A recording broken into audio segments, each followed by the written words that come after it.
Bismillahirrahmanirrahim. Assalamualaikum warahmatullahi wabarakatuh. Selamat pagi dan salam sejahtera untuk kita semua. Pertama saya ingin mengucapkan terima kasih kepada tuan rumah, Pak Rektor, Pak Indra Muiz, serta dengan segenap jajaran, kemudian juga kepada Tribun Network yang sudah memfasilitasi kegiatan ini bersama-sama dengan Bina Insani University, karena memang perlu sekali kita sering-sering ketemu dengan anak muda ya, baik itu pelajar maupun mahasiswa. Pemilu 2024 nanti 60% pemilihnya diperkirakan adalah dari kalangan pemilih muda.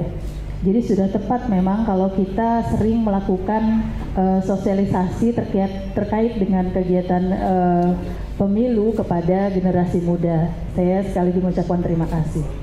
Kemudian di sini juga ada kolega saya, sahabat saya juga, Bu Hairudisa, Ketua Bawaslu Kota Bekasi.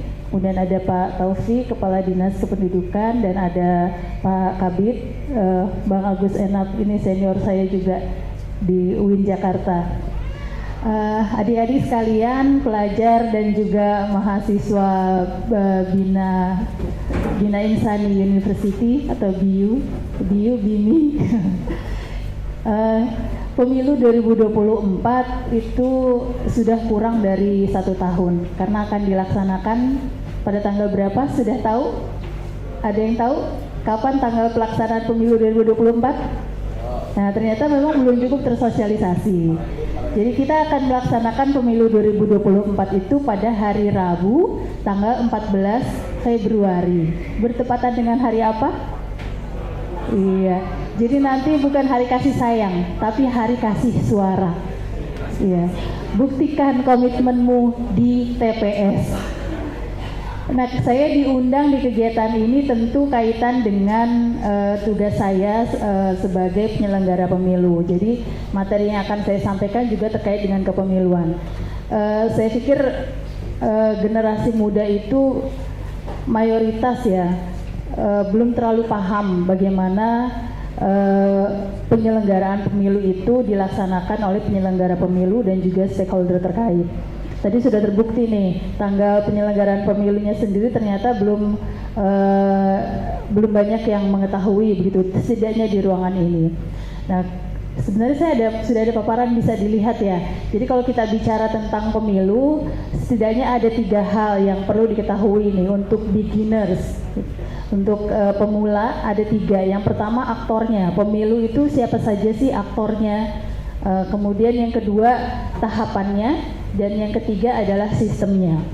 Kalau kita bicara aktor itu ada 3. Ini nggak usah ditampilkan ya Bapak ya, nanti buat di-share aja ke teman-teman, bisa buat bahan bacaan. Jadi kalau kita bicara aktor pemilu setidaknya ada 3. Kalau kita analogikan pemilu itu sebagai sebuah game atau pertandingan misalnya ya, itu kan perlu ada panitianya. Yang pertama adalah penyelenggara pemilu. Penyelenggara pemilu sebagai pelaksana teknis ada KPU, Komisi Pemilihan Umum. Komisi Pemilihan Umum ada di tingkat nasional, KPU RI, kemudian di tingkat provinsi, KPU provinsi, dan kemudian ada KPU di tingkat kabupaten kota. Nanti di bawahnya lagi ada badan ad hoc, yaitu ada PPK di tingkat kecamatan dan kemudian PPS di tingkat kelurahan. Nanti di TPS ada lagi KPPS.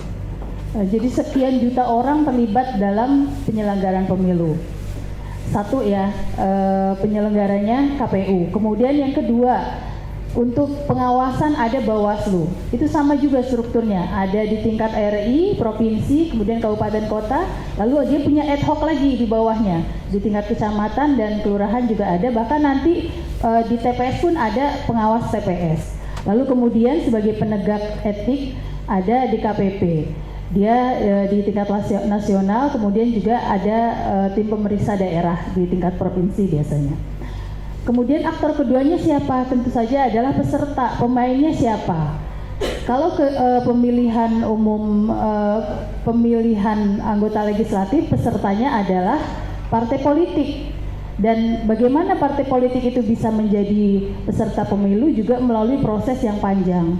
Jadi dimulai dari pendaftaran partai politik, kemudian dilakukan verifikasi administrasi, lalu verifikasi faktual, sampai kemudian pada tanggal 14 Desember tahun 2022 telah ditetapkan 18 partai politik nasional dan 6 partai politik lokal di daerah istimewa Aceh, begitu.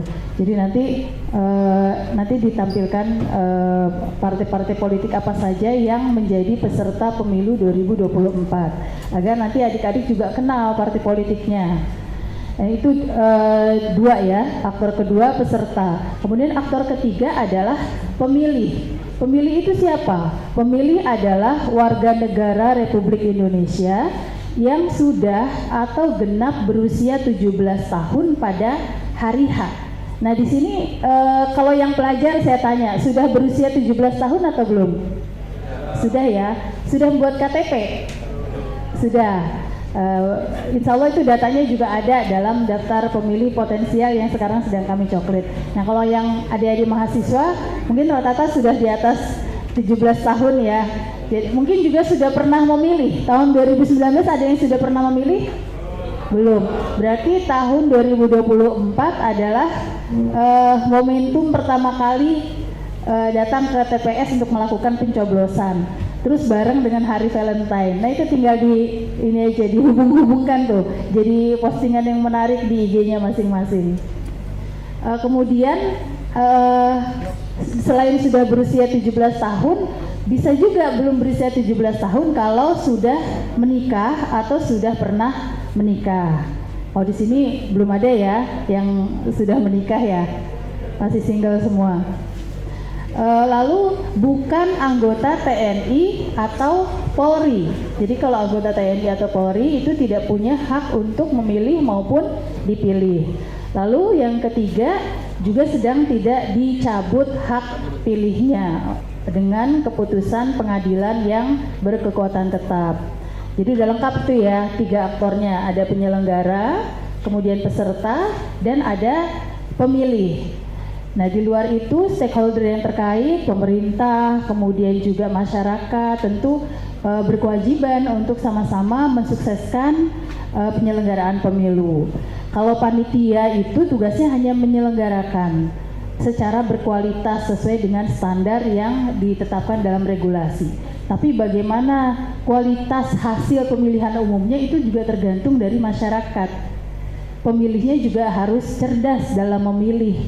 Jangan mudah goyah dengan iming-iming politik uang biasanya ya. Jadi biasanya ada istilah serangan fajar menjelang pada saat hari H, kemudian bertebaranlah amplop-amplop kepada calon pemilih. Tadi betul yang disampaikan Pak Rektor. Kalau dulu kita ambil amplopnya, jangan pilih orangnya. Sekarang kita harus naik level.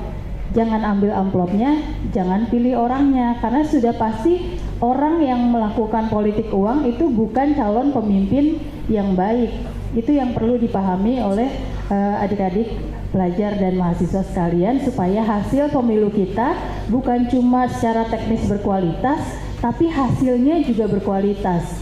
Pemimpin yang dihasilkan dari kegiatan pemilu itu adalah pemimpin-pemimpin yang baik, yang memang bisa menciptakan atau mewujudkan cita-cita bangsa dan negara kita gitu, bisa mewujudkan masyarakat adil makmur sebagaimana menjadi amanah undang-undang.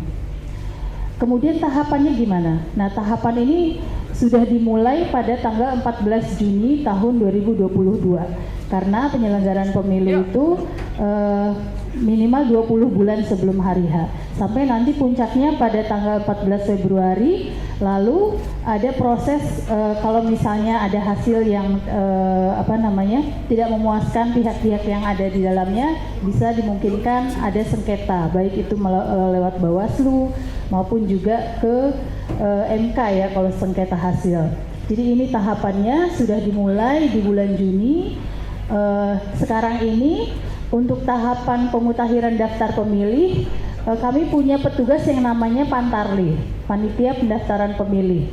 panitia pendaftaran pemilih ini melakukan kegiatan pencocokan dan penelitian dari tanggal 12 Februari kemarin sampai nanti tanggal 14 Maret. Jadi data penduduk potensial pemilih yang kami serahkan kepada PPS itu kemudian dibagi per TPS. Per TPS itu dalam satu TPS ada satu orang petugas pemutahiran data pemilih atau pantarlih. Mereka yang datang berkeliling ke rumah warga untuk melakukan pencocokan dan penelitian. Ada yang sudah dicoklit di sini? Belum ya? Atau mungkin nggak tahu? Coklit itu apa tuh, Bu? Nah, coklit itu pencocokan dan penelitian. Jadi pantarlih datang ke rumah warga untuk mencocokkan data penduduk potensial pemilih yang ada, dia sudah punya listnya begitu ya, dengan faktualnya nih, bener nggak yang ada di sini datanya. Jadi dicocokkan antara KTP dengan KK begitu. Ya mungkin ini sibuk kuliah, berkegiatan gitu, mungkin orang tuanya sudah dicoklit. Jadi kalau nanti pulang ke rumah, lihat di pintu rumahnya atau di jendelanya ada stiker coklit atau belum.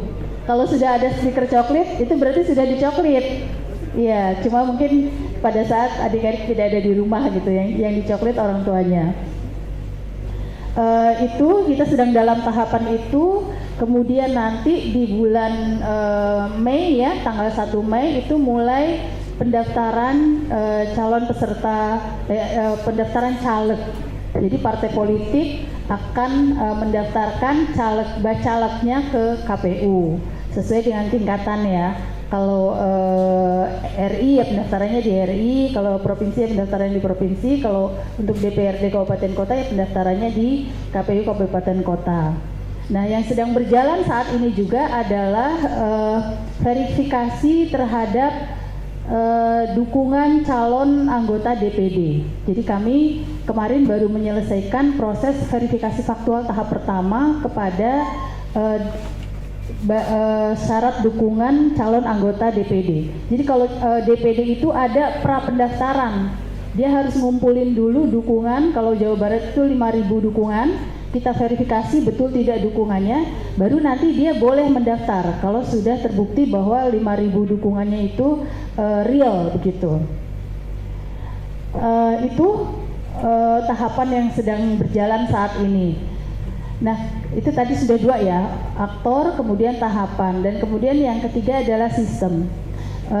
Di Indonesia kita pakai dua sistem ya. Kalau secara umum memang ada 2 sistem, pluralitas mayoritas dan kemudian proporsional. Dua-duanya kita pakai. Kalau pemilihan presiden kita pakai mayoritas dan two round system. Jadi kalau misalnya calonnya lebih dari 2 itu biasanya kan nggak akan mencapai 50% plus 1, sehingga nanti ada kita pakai sistem kedua yaitu two round system, ada pemilihan tahap kedua. Begitu juga pemilihan kepala daerah di beberapa di daerah di DKI Jakarta terutama itu juga memakai two round system. Sedangkan kalau pemilihan kepala daerah di daerah selain daerah otonomi itu adalah dengan menggunakan sistem mayoritas, di mana siapapun yang memperoleh suara lebih banyak dia akan ditetapkan sebagai pemenang. Nah, sedangkan kalau untuk pemilihan anggota legislatif baik itu RI, kemudian provinsi dan juga kabupaten kota, kita menggunakan sistem proporsional daftar terbuka dengan metode konversi suara saat ini adalah dengan sentilegio. Jadi hasil penghitungan itu dibagi dengan angka 1, 3, 5 dan seterusnya untuk menentukan siapa yang memperoleh kursi pertama, kursi kedua dan selanjutnya, seperti itu. Dan saya juga bisa menginformasikan kepada adik-adik sekalian dan juga yang hadir di sini bahwa untuk pemilihan anggota DPRD Kota Bekasi kita dibagi ke dalam 5 daerah pemilihan atau 5 dapil. Kalau 2019 kita ada 6 dapil, tapi di 2024 nanti kita menggunakan skema 5 dapil. Itu yang ditetapkan oleh KPU RI. Dapil pertama Bekasi Timur, Bekasi Selatan itu 10 kursi. Kemudian dapil 2 Bekasi Utara Medan Satria juga 10 kursi. Lalu dapil 3 Rawalumbu, Mustika Jaya dan Bantar Gebang 11 kursi. Dapil 4 Jati Asih, Jati Sampurna, Pondok Melati 10 kursi, dan terakhir Dapil 5 Bekasi Barat dan Pondok Gede juga 10 kursi. Jadi totalnya ada 50 kursi di DPRD Kota Bekasi. Mungkin itu ya sekilas mengenai bagaimana penyelenggaraan pemilu itu dilaksanakan, siapa saja aktornya, kemudian tahapannya bagaimana, dan juga sistemnya seperti apa. Oh, satu lagi yang terkait sistem, ada DPD kan ya. Kalau DPD itu kita juga pakai sistem mayoritas dengan single non transferable vote, di mana untuk setiap provinsi, tidak peduli apakah provinsinya itu besar wilayah geografisnya maupun besar penduduknya, ditetapkan wakilnya sebanyak 4 orang. Jadi Jabar 4 orang, Jatim 4 orang, Papua Pegunungan juga sama 4 orang. Walaupun beda pasti ya wilayahnya, besar wilayahnya, besar penduduknya pasti beda, tapi sama, semua provinsi diwakili oleh 4 orang wakil atau anggota DPD. Nah, ini juga sama mayoritas sistem penentuan kursinya. Jadi siapapun dengan perolehan suara terbanyak dari 1 sampai 4, maka itulah yang akan ditetapkan. Demikian adik-adik sekalian dan narasumber, sekilas tentang penyelenggaraan pemilu dari aktor, tahapan, dan juga sistem. Mudah-mudahan nanti ada feedback dari adik-adik, barangkali ada yang berminat, karena sekarang juga Pak sudah ada jurusan penyelenggaraan pemilu di beberapa universitas. Gitu. Kalau di Bekasi belum ada sih Pak, itu masih di beberapa universitas negeri. Terima kasih. Billahi taufiq wal hidayah. Wassalamualaikum warahmatullahi wabarakatuh. Waalaikumsalam warahmatullahi wabarakatuh.